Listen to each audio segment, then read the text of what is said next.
Ligji shumë përfolur për përfaqësim të drejtë dhe adekuate së shpejti pritet të kalojë në seancën qeveritare. Kështu bëri të ditur kryeministri Kristian Miskovski. Ai sharoi se më pas i njëjtë do të dërgohet për mendim në Komisionin e Venecias, filtri i fundit para se të hyjë në procedurë parlamentare.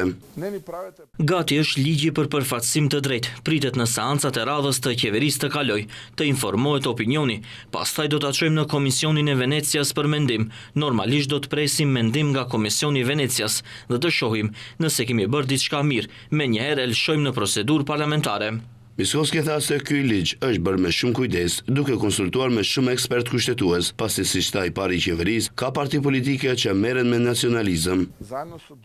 Nuk na duhen ndasi tani, kur po përpiqemi që të bashkojmë shoqërinë, është kategori kushtetuese dhe duhet të respektohet.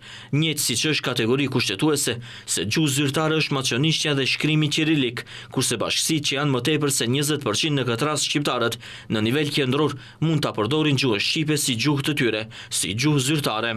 Kujtojmë se pas shfuqizimit të balancuesit të vitin e kaluar nga gjykata kushtetuese, ligji për përfaqësim të drejtë dhe adekuate vjen si përpjekje për të siguruar barazi dhe përfaqësim të balancuar në institucionet publike.